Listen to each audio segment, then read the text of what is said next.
할렐루야. 네, 너무나 아름다운 계절을 저희들이 보내고 있습니다. 제가 간증 하나 하겠습니다. 제가 어제 아침에 오면서 유춘옥 권사님이 생각이 났어요. 그래서 유춘옥 권사님이 요즘에 가장 큰 기도 제목이 뭘까? 많은 것들이 있지만 농사를 지시는 분이시기 때문에 요즘 가물었잖아요. 안 가물었나요? 가물었죠. 예, 영월당 가물었더라고요. 가물어서 비가 많이 필요했는데 그래서 마음속으로 그냥 오면서 기도했어요. 하나님, 비를 좀 많이 주세요. 농사하기에 피해가 없을 정도로 딱 맞게 주세요. 라고 그렇게 기도를 하고, 물론 다른 한 가지 더 했는데 그건 비밀이고요. 아무튼 그렇게 왔어요. 왔는데 하나님께서 오전부터 비를 주시고 오후에도 비를 주시고 중간중간에 비를 주시고, 어떻게 양이 좀 어땠어요? 원사님 적정했어요? 예. 아직 떨어내려는 거 없죠? 네. 할렐루야. 그래서 하나님께서 이 부족한 중에 기도를 들으시는구나. 너무 감사했던 그런 시간입니다. 물론 저만 이렇게 기도하지 않았겠죠? 그래, 많은 분들이 함께 기도했을 거예요. 하나님의 은혜에 정말 감사드리고 영광을 올려드립니다. 오늘은 우리가 요한복음 강의 8번째 시간입니다. 우리가 주일에 요한복음을 계속 1장 1절부터 지금 보고 있어요. 그래서 지난 시간까지 우리가 7번에 걸쳐서 1장을 마쳤어요. 그리고 이제 오늘은 드디어 이제 재미있는 이야기가 시작되는, 사실 1장은 약간 스토리가 별로 없어요. 그냥 예수님에 대한, 예수님이 때부터 말씀이셨다. 그리고 요한이 나오고, 그리고 요한의 제자들이 오고, 뭐 그런 내용인데, 이제 본격적으로 요한복음 2장부터는 여러 가지 기적이 나타나고, 또 재밌는 그런 누구를 만나시고, 또 치유하시고, 그런 일들이 본격적으로 드러나는 장입니다. 지난주에 우리가 요한복음 1장 43절에서 51절까지 말씀을 통해서는 무화과 나무 아래에서 하나님께 드렸던 나다나엘이 드렸던 그 기도를 보시고 들으셨던 신실하신 하나님의 역사에 대해서 우리가 살펴보았습니다. 자, 오늘 우리가 2장 첫 부분입니다. 자, 2장 첫 부분에는 요한복음에 7가지의 기적이 나타나요. 7가지. 그러니까 기적이니까는 뭐죠? 일반적인 사람들은 결코 행할 수 없는 그런 놀라운 하나님이 행하신 그런 일들이죠. 그런 기적이 7번이 등장을 하게 된, 요한복음에 등장을 하는데, 그 중에 첫 번째 기적, 표적, 그 사건이 오늘 본문의 내용입니다. 자, 오늘 본문의 말씀을 통해서 하나님께서 나에게 그리고 우리 교회에게 말씀하시는 세미한 음성을 들으시기를 주님의 이름으로 축원드립니다. 자, 오늘 이야기의 장소와 배경에 대해서 살펴보도록 하겠습니다. 1절과 2절에 나와 있습니다. 1절과 2절 말씀을 다시 한번 읽겠습니다. 시작.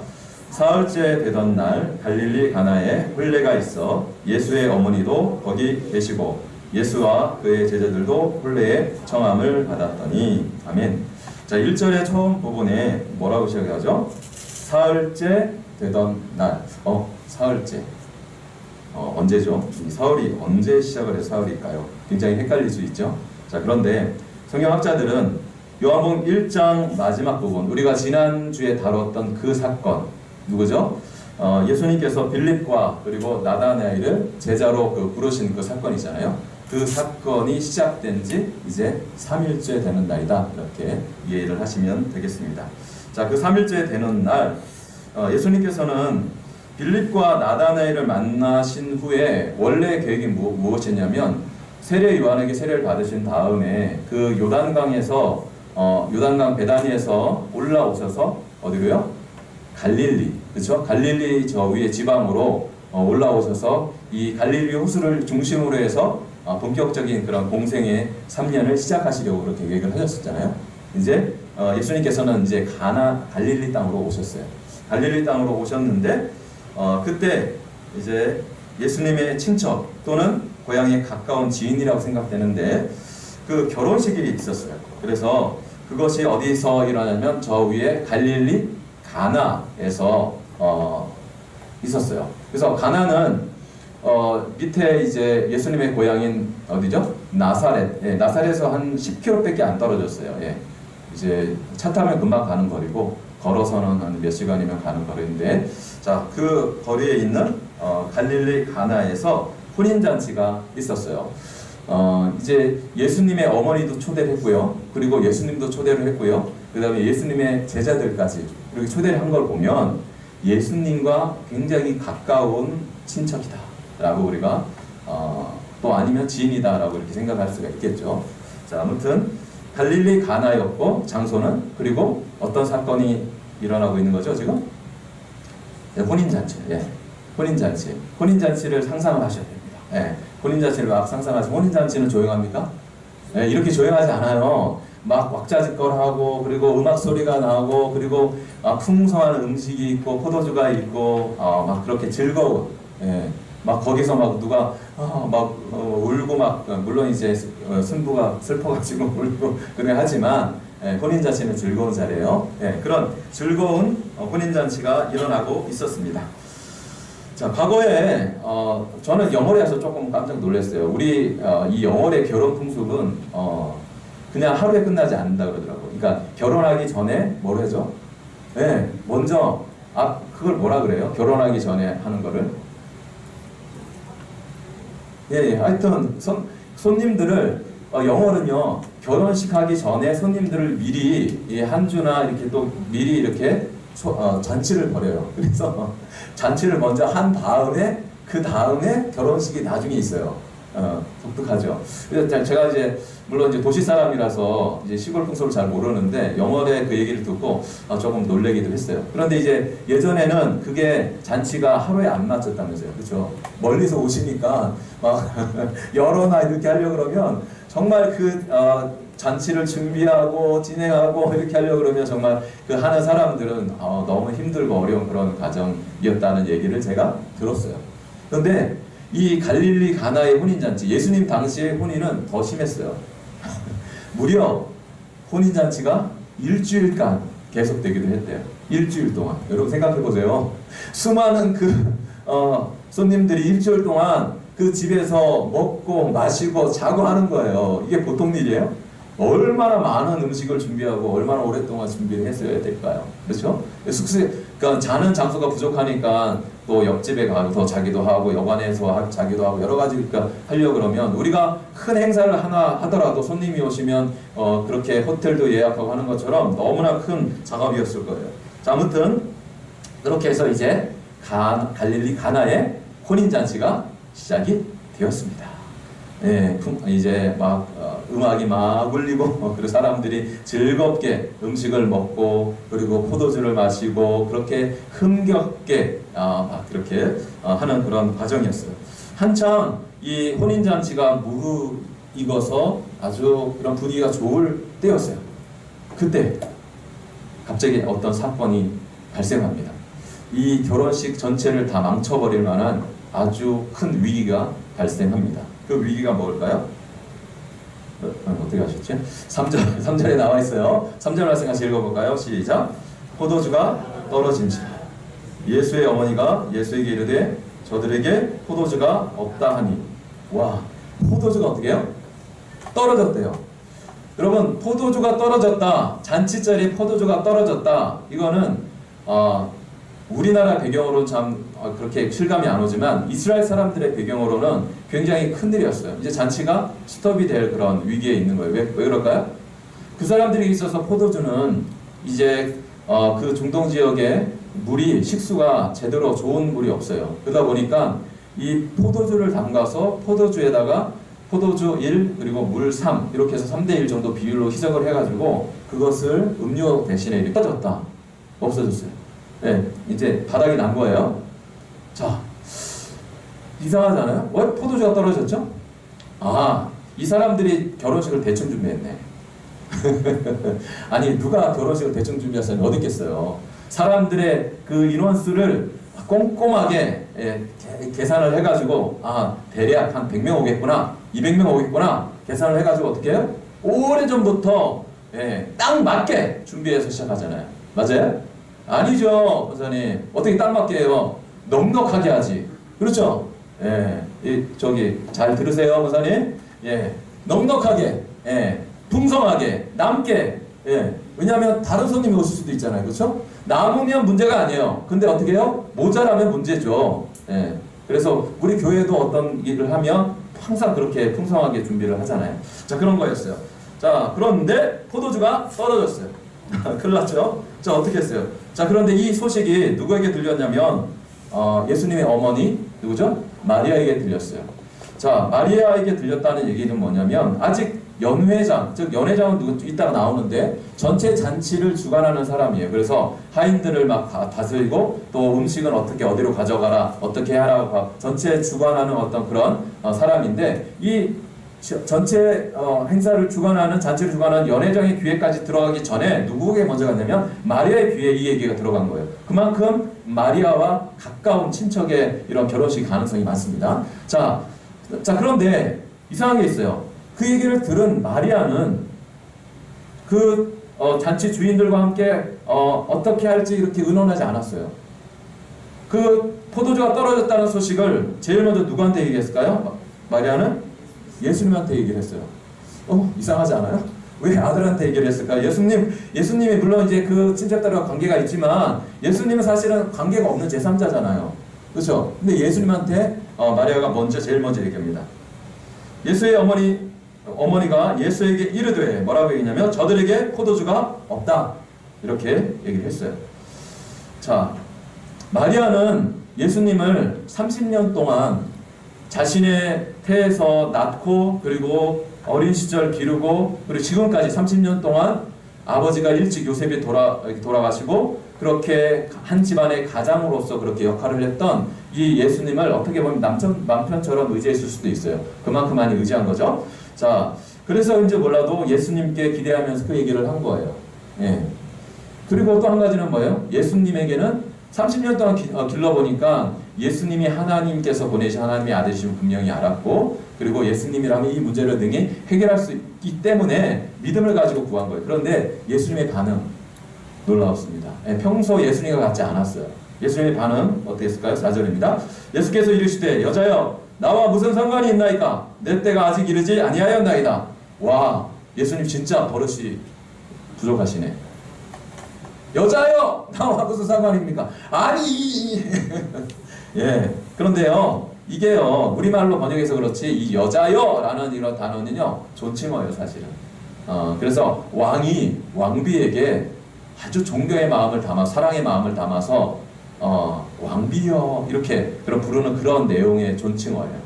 예수님이 이 여자여라는 단어를 한 번 더 쓰셨어요. 동일한 단어를 요한복음 19장에 예수님께서 십자가에서 달리셨을 때 19장 26절에 보게 되면 여자여 보소서 아들이니이다 라고 말씀하시면서 이 어머니를 제자 요한에게 맡기는 그때 여자여 라는 그런 단어를 썼어요. 여자여는 결코 이렇게 반말이라든 그런 게 아니었어요. 그런데 뒤에 내용이 또 황당합니다. 나와 무슨 상관이 있나이까? 어머니 저 제3자예요. 왜 저한테 그러세요? 이렇게 얘기하는 거예요. 그리고 한 번 더 나가십니다. 내 때가 아직 이르지 아니하였나이다. 얘기하셔요. 그러니까 어머니의 요구를 어떻게 하신 거예요? 그냥 사실은 무시하신 거죠. 한번. 예수님이 평소에 이렇게 하셨을까요?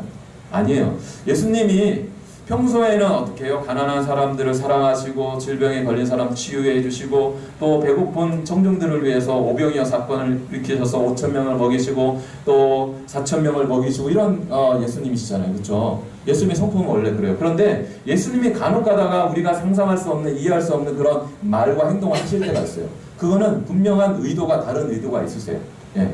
아무튼 그 의도가 뭔지는 나와 있지 않아서 몰라요. 하여튼 예수님은 첫 번째 그 어머니의 그 도와달라는 얘기를 거절하셨어요. 내 때가 아니니라고 거절을 하셨어요.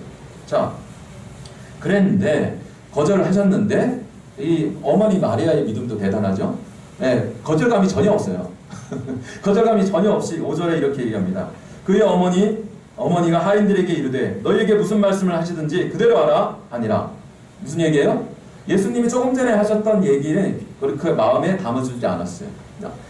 비록 예수님이 내 때가 아닙니다 라고 이렇게 분명히 얘기하셨지만 노라고 얘기하셨지만 마리아는 예수님이 분명히 어떤 행동을 하실 것이다 라는 확신이 있었던 것 같아요. 그래서 다음 스텝으로 나가는 거죠. 어떻게 해요? 그 주변에 있던 하인들에게 이제 포도주를 받을 그런 준비를 하라고 이렇게 얘기를 하는 거예요.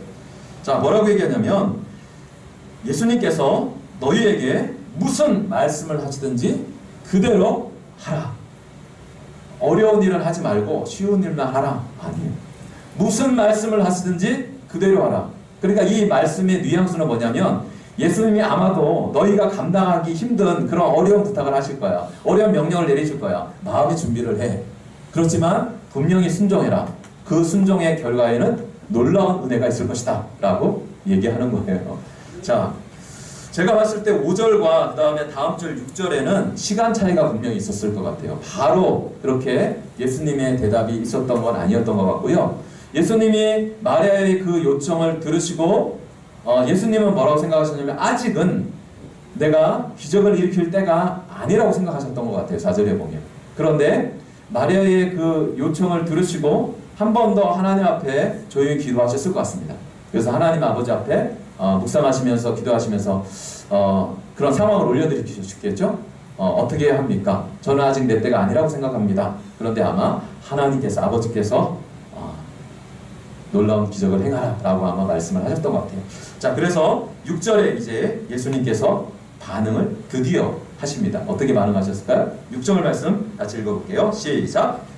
거기에 유대인의 정결의식을 따라 두세 통들은 돌항아리 6이 놓였는지라. 7절 다시 가시겠습니다. 시작. 예수께서 그들에게 이르시되 항아리에 물을 채우라 하신즉 아귀까지 채우니. 아멘.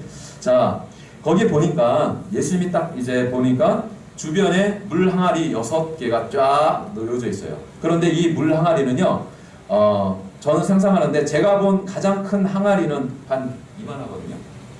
그런데 이 물 항아리에는 물이 얼마나 들어가느냐면요, 두세 통 들어가요. 근데 여기서 한 통이 얼마냐면 원어적으로 보면 세 통이라고 분명히 나와 있긴 해요. 이 세 통이 들어가는데 한 통이 그 당시의 양으로는 45리터 정도 돼요. 그러니까 약 50리터라고 많이 잡으면 세 통이 들어가요. 그러면 몇 리터가 들어간가요? 이 항아리 하나에 150리터. 우와! 항아리 하나에 150리터가 들어가는 항아리예요. 그러니까 요만해요? 아니면 이만해요? 예, 굉장히 크겠죠. 근데 이게 몇 개? 무려 6개. 근데 예수님이 뭐라고 말씀하셨어요? 얘들아, 저 항아리에 물 한 바가지씩만 넣어라. 안 하셨어요. 어떻게 해요? 저 항아리를 가득 채우라 말씀하셨어요. 우리 성경에는 가득 채우라가 되지 않지만 채우라라고 그냥 말씀하셨지만 공동번역이랑 다른 번역에 보면 그 항아리들마다 가득 채워라 라고 이렇게 번역을 해놨어요. 자, 생각해 보세요. 자, 지금이야 우리가 수도가 있어가지고 그냥 틀면 그렇게 되는데 지금 틀어도 아마 그거 6개 하려고 그러면 시간 꽤 걸렸을 거예요. 그런데 그 당시에 수도 시설 있어요? 없어요. 2000년 전에. 그리고 요한복음 4장에 보면 그 수가성 여인이 물들어 어디로 가요? 예, 우물가로 가잖아요. 그럼 뭘 얘기하는 거죠? 집에 우물이 없다는 거예요. 그래서 그 당시 예수님 당시에 대부분의 사람들은, 부자를 제외하고 대부분의 사람들은 물을 얻기 위해서는 어떻게 했을까요? 물들어 간 거예요. 낮에는 더우니까 안 가고 한산하고 시원했을 때 아침 저녁으로 갔겠죠. 예, 물들어 가서 그거를 또 와서 채우는 거예요. 또 와서 채우고 시간이 얼마나 걸렸을까요? 엄청 걸렸겠죠. 예, 하인이 아무리 많았다 그래도 시간이 몇 시간 많이 걸렸을 것 같아요. 자, 아무튼 이런 상황에서 예수님께서 물을 채우라라고 그렇게 명령하셨어요. 그런데 아까 마리아가 하인들한테 사전 경고를 했죠. 뭐라고 경고를 했습니까?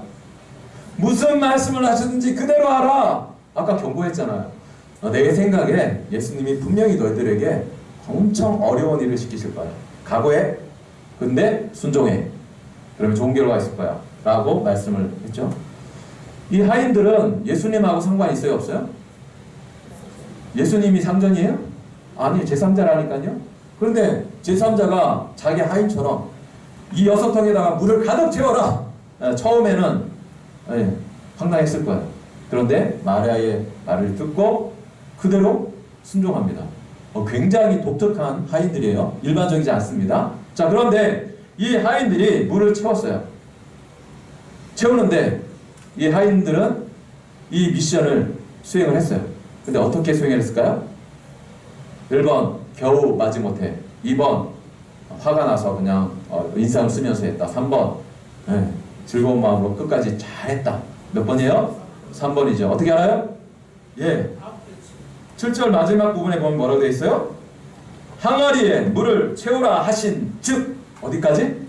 아귀까지 채우니라. 아귀가 어디예요? 예, 맞아요. 입구까지. 예. 그럼 뭐예요? 입구까지 찰랑찰랑 넘칠 정도로 가득, 예, 공기가 하나도 들어가지 없을 정도로 그렇게 6개를 다 채워버린 거예요. 예수님도 놀라지 않았을까요? 마리아도 놀라지 않았을까요? 옆에 있던 제자들도 깜짝 놀랐을 거예요. 아니 이 사람들 뭐야? 보통 할 일이 아니었다는 거죠. 그렇죠? 예, 그렇게 채웠어요. 예수님도 아마 감동 먹으셨을 거예요. 예, 아무튼 자 그런 상태가 되었습니다. 자 이런 상태에 대해서 우리가 보면서 이 하인들의 이 순종의 자세를 보면서 우리에게 주시는 교훈이 있어요.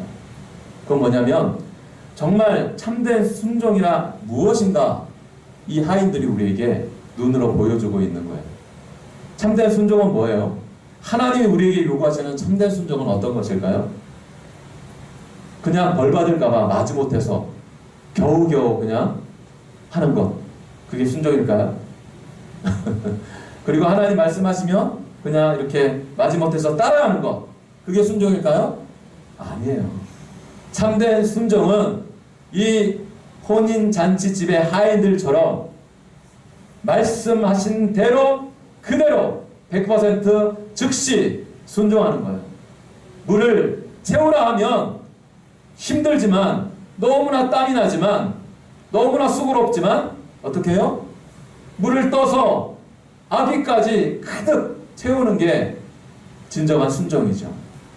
하나님은 오늘도 이러한 순종을 우리에게 요구하셔요. 하나님은 그러한 사람들을 쓰십니다. 비록 그 당시에는 도저히 이해할 수 없을 수도 있어요. 하나님께서 왜 나에게 이러한 순종을 요구하시지? 왜 하나님이 왜 저 사람에게 가서 그렇게 섬기라고 하시지? 하나님이 왜 우리 교회에서 이런 직분을 나에게 주셨지? 하나님이 나에게 왜 이런 일들을 하라고 하셨지? 이해할 수 없는 순간이 있어요. 그렇죠? 우리가 어떻게 다 이해하고 모든 일을 합니까? 하나님의 일을 하다 보면 우리 장로님이나 아니면 제가 또 우리 권사님이나 다른 분들이 서로 이렇게 하면서 다 이해가 되지 않을 때가 있어요. 왜 이런 말을 하지? 왜 이렇게 시키지? 라는 그런 때가 있어요. 예. 그럼에도 불구하고 하나님께서 우리에게 말씀하시는 건 뭐냐면 너희가 그 순간에 이해되지 않을지라도 그래도 나를 믿고 사람 믿는 것이 아니에요. 하나님을 믿고 그 말씀을 하신 예수님을 믿고 그대로 순종하라. 그것이 너희에게 요구하는 참된 순종이다라고 말씀하고 있는 거예요. 할렐루야. 우리가 하나님께서 말씀하시는 대로 정말 하나님의 말씀이라면 우리가 두려워하고 떨고 정말 하나님의 말씀이라면 즉시 순종하여 하나님을 기쁘시게 드리는 그러한 하나님의 자녀들이 되시기를 주님의 이름으로 축원드립니다. 자, 이야기는 계속해서 연결이 됩니다. 자, 이 이야기는 이렇게 끝이 나요. 이 하인들이 무려 6통이나 되는 그 수많은 물을 아귀까지 채웠어요. 그것을 예수님이 보시고 기뻐하셨어요. 그리고 예수님이 그 즉시 물이 변하여 포도주가 되거라 라고 그렇게 얘기하시자 그 수많은 물이 순식간에 포도주로 아주 맛있는 포도주로 변했다. 그래서 그 포도주를 떠서 연회장에 갖다 주었더니 연회장이 맛을 보고 즐거워했다. 그리고 그 포도를 준비한 집주인을 칭찬했다. 라고 이 말씀은 끝나지 않아요. 좀 전에 말한 거는 내가복음이에요. 요한복음이 아니라 내가복음. 잘 들으세요. 이렇게 끝나지 않았어요. 자, 예수님은 한 번 더 어려운 순종을 하라라고 또 요구하십니다. 예수님이 너무 많은 걸 요구하세요 지금. 자, 뭘 요구할까요? 8절입니다. 같이 읽어볼까요? 시작. 이제는 떠서 연회장에게 갖다 주라 하심에 갖다 주었더니. 여러분 생각해 보세요. 자, 지금요 이제 이 물 떠오라고 그래가지고 물 떠왔어요. 예수님 정말 힘든 일 시키셨죠. 예. 지금 막 땀 닦고 있어요. 또 땀도 안 식었어요. 그런 상황에서 이제 예수님 지금 뭐예요? 포도주 됐어요, 안 됐어요? 근데 포도주 됐다는 말씀 없어요. 예, 물 떠왔더니 바로 포도주가 됐다. 이렇게 누가 얘기하면 그 사람이 이단이에요. 예, 잘 구분해서요. 제가 좀 전에 이단 될 뻔했죠. 예, 잘 들으세요. 정치 잘 들으세요. 자, 물이었어요. 아직 물이에요. 자, 그 물인데 땀 닦고 있어. 그리고 물 한 잔 이렇게 마셨겠죠? 하고 있는데 예수님이 갑자기 이상한 말씀을 하십니다. 자, 이 물을 떠서, 포도주가 아니에요. 이 물을 떠서 연회장에게 갖다 주라! 라고 얘기한 거예요. 자, 갖다 줘. 여러분, 이 명령에 순종할 수 있는 분, 흔들어 보세요. 네? 근데, 물 떠서 갖다 줄 수 있잖아요. 근데 왜 못해줘? 이게 왜 힘든 거예요? 왜 힘든 거예요? 아니, 연회장은 뭘 지금 필요한 거예요? 연회장이 요구하는 건 뭐예요? 그 집에 지금 그 잔치집에 뭐가 떨어졌어요? 포도주가 떨어졌다니까요. 그러니까 연회장에게 갖다 줘야 될 게 뭔지 다 알아요. 뭐요? 물이 아니에요. 포도주. 물은 지금 차고 넘쳐요. 포도주를 갖다 줘야 된다니까. 근데 예수님이 지금 뭘 갖다 주라고요? 또 물을 갖다 주라고. 이 말씀 정말 순종하기 어려워요. 이거 갖다 줬어요. 근데 그 물이에요. 연회장이 이렇게 뭐야 이거? 야, 너 지금 뭐 장난해? 혼나는 거죠. 네? 저 하인을 매우 쳐라! 그렇게 되는 거예요. 네. 네, 잘릴 수도 있어요. 자, 아무튼 그렇게 되는데 놀라운 건 뭐냐면요. 어떻게 됐어요? 8절 하반절에 뭐라고 되어 있어요? 갖다 주었더니 갖다 줬어요, 안 줬어요? 좋네요. 뭐 한 거예요? 순종한 거죠. 할렐루야. 제가 봤을 때는 첫 번째 순종보다, 첫 번째 순종은 육체적인 고단함이 있었지만 두 번째 순종, 물 떠서 갖다 주는 거, 이거는 별로 육체적으로 힘들지 않아요. 그런데 이 두 번째 순종이 더 힘든 것 같아요. 그렇죠? 그런데 어떻게 했어요? 그 하인들 중에서 한 사람이 갖다 주겠죠? 그 하인은 더 대단한 거예요. 정말 순종한 거예요. 믿음이 없이 갖다 줄 수 있을까요? 아니에요. 예수님을 믿고, 예수님을 어디서 소식을 들었는지 몰라도 예수님을 믿고 그것을 갖다 줬어요. 할렐루야? 네. 그렇게 됐더니 어떻게 됐어요? 9절입니다. 같이 읽어보겠습니다. 9절 시작. 연회장은 물로 된 포도주를 맛보고도 어디서 났는지 알지 못하되 물떠인 하인들은 알더라. 자, 연회장이 뭘 맛본 거예요 지금? 물로 된 포도주. 밑줄을 쫙 그세요. 밑줄을 쫙 그셔야 돼요. 어떤 포도주? 물로 된 포도주예요. 처음에 뭐였다? 포도가 아니었어요. 포도주가 아니어서 처음부터 뭐였어요? 여기 있던 이 물이었어요. 근데 물이 가면서 포도주로 화학 변화가 쫙 일어난 거예요. 물 H2O가 원소 기호가 바뀐 거예요. C2H6O 화학 기호가 포도주로 에탄올로 바뀐 거예요. 여러분, 이걸 누가 할 수 있을까요? 할 수 없어요. 이 가나 혼인잔치의 이 화학기호를 바꿔버리신 예수님의 기적을 보고 수많은 과학자들이 주님께로 돌아온 거 아세요? 그 중에 대표자 중에 한 사람이 한동대에 세우신 김영길 총장님이 돌아가신, 그분이 나사의 우주과학자였어요. 잘 나가는 사람이죠. 그런데 예수님 안 믿었어요. 그런데 이 본문 보시고 하나님의 항해하심을 보시며 창조주 하나님을 영접했다니까요. 하나님의 놀라우심. 자, 아무튼 물이 변해서 뭐가 됐어요? 포도주가 됐어요. 자, 여러분 퀴즈 내겠습니다. 잘 들으세요. 이 물은 언제 물이 변해서 어느 순간에 포도주가 되었을까요? 주는 순간? 언제? 아니, 지금 과정이 있다니까요. 떴어요. 떴죠? 지금 변해서 안 변했어요? 아직 안 변했어요. 근데 갖다가 주고 마시니까 맛이 포도주네. 물로 된 포도주였어요. 자, 그러면 이 과정 중에서 언제 변해졌을까요? 마시는 순간. 또 하인이 들고 출발한 그 순간, 첫 발을 내디는 그 순간 짠 하고 변했어요? 몰라요. 중요한 건 뭐예요? 순종하는 그 순간, 그 과정에 하나님이 기적을 일으킨 거예요. 네, 오늘 난생 처음, 태어나서 처음 우리 교회 나오신 어르신도 계세요. 자, 하나님은 사람이 할 수 없는 것을 하시는 분이세요. 그걸 뭐라고요? 기적이에요. 오늘 요한복음의 첫 번째 기적이 나타났어요. 물이 뭘로 변했어요? 포도주로 변했어요. 이 세상에 그 누가 물이 포도주로 변할 수 있게 할 수 있는 사람이 있을까요? 없어요. 그렇게 하시는 분이 하나님이세요. 비록 나는 지금 물과 같이 아무런 존재가 아니에요. 그렇지만 하나님은 나를 변화시키면 내가 많은 사람들에게 유익을 줄 수 있고 맛을 줄 수 있고 기쁨을 줄 수 있는 포도주 같은 사람으로 변화시키시는 분이, 기적을 행하시는 분이 우리가 믿는 하나님이신 줄 믿으시기 바랍니다. 할렐루야. 그래서 우리가 과거에는 여기 앉아 계신 분들 다 물이었어요. 맹숭맹숭, 맛도 없고 짜고, 심지어는 죄로 오염된, 맞을 수 없는 물이었어요. 그런데 지금은 우리가 어떻게 변해졌을까요? 맛있는 포도주로 우리가 변화된 줄로 믿으시기 바랍니다. 할렐루야. 이게 하나님의 행하신 기적이에요. 자, 이 기적이 어떻게 일어났을까요? 이 기적은 참된 순종의 열매예요.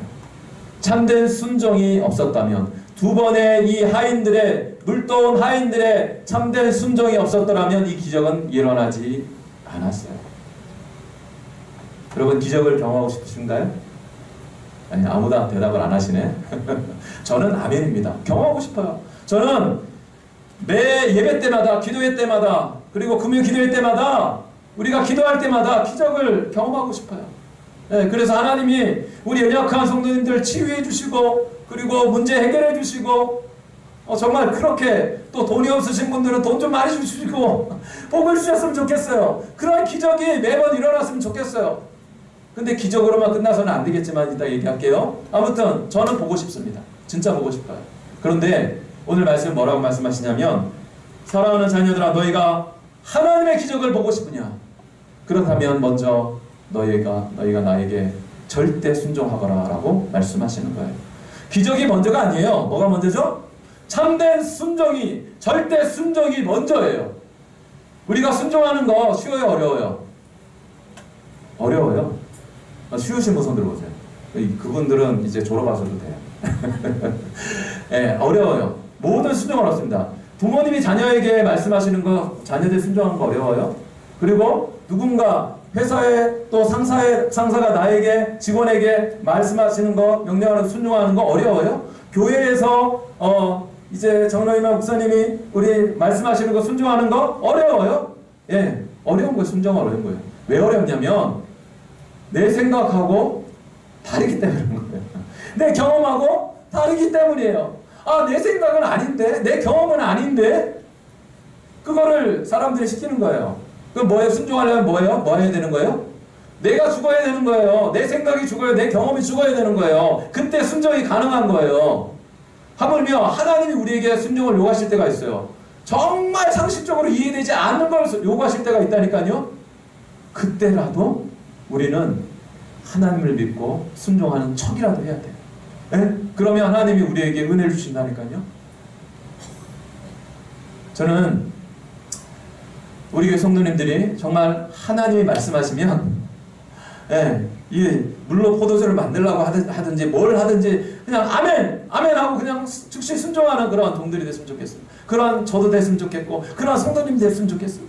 그래서 하나님이 기적을 안 일으켜줄 수 없는, 하나님이 긍휼을, 하나님의 은혜를 안 주실 수 없는 그런 사람들이 됐으면 좋겠어요. 그런 교회가 됐으면 좋겠어요. 할렐루야. 이런 저희들이 될 수 있기를 간절히 소망합니다. 이제 결론을 맺도록 하겠습니다. 자, 오늘 갈릴리 가나에서 놀라운 물로 된 포도주, 물이 포도주가 되는, 그리고 물로 된 포도주를 맛보는 놀라운 역사가 일어났어요. 자, 그런데 그 결론은 무엇이냐면, 그것으로 끝나서는 안 돼요. 기적이 순종을 통해서 일어난 기적, 그것으로 끝나서 그냥 기뻐했다라고 이렇게 끝나서는 안 돼요. 성경은 하나만 더 얘기하십니다. 그걸 뭘 말씀하시냐면 11절에 결론을 내려주세요. 11절 말씀 다시 있습니다. 시작.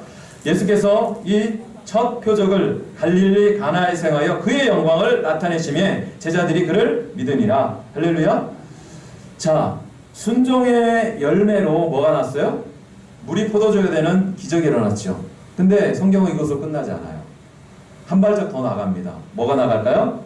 이 기적을 통해서 영광을 받으셨어요. 누가요? 예수님이. 누가요? 하나님이. 할렐루야. 우리 교회에 하나님의 놀라운 은혜와 기적과 치유의 역사가 일어날 거예요. 아멘. 자, 그럴 때 우리가 놓치지 말아야 될 게 있어요. 그건 뭐냐면 바로 모든 영광을 하나님께 올려드립니다 라는 이 우리의 자세가 우리 놓치지 말아야 돼요. 우리 부흥회 때 오셨던 이종 목사님이 뭐라고 말씀하셨어요? 우리 신도들의 성도들의 가장 첫 번째 우선순위는 뭐냐면 모든 영광을 하나님 앞에 올려드리는 것이 되어야 된다라는 우리 신앙의 초점에도 굉장히 중요한 말씀하셨었잖아요. 그게 이 말씀에 들어있는 거예요. 순종과 그 결과로 기적이 일어났고, 그리고 그 기적의 결과로 뭐가 되어야 되냐면 하나님께 영광이 돌려드리는 결과가 되어야 돼요. 그렇죠? 그리고 또한 그 기적을 통해서 우리는 어떻게 되어야 되냐면 제자들이 예수님을 믿었더라라고 이 11절에서 말씀하시는 것처럼 기적을 경험하고 기적을 계속해서 반복해서 경험하면 무뎌지는 게 아니라 우리의 믿음, 예수님을 향한 믿음, 하나님을 향한 믿음이 어떻게 해요? 더 깊어지고 성숙하고 그렇게 돼야 된다라는 거예요. 할렐루야. 오늘 하나님께서 우리에게 주신 말씀, 순종하라. 그러면 내가 너희에게 기적을 줄 것이다. 그리고 기적을 경험하면 기적을 통해서 하나님께 영광을 올려드리라. 그리고 너희의 믿음은 더욱더 자라가거라. 이 말씀을 주셨습니다. 이 말씀 기억하고 한 주 동안 하나님 앞에 순종하며 기적을 체험하며 하나님께 영광 돌려드리는 우리 모든 성도님 되시기 주님의 이름으로 축원드립니다. 하나님 아버지 감사합니다. 오늘 말씀을 통해서 물이 포도주가 되는 놀라운 기적의 사건을 하나님 우리에게 말씀해 주셨습니다.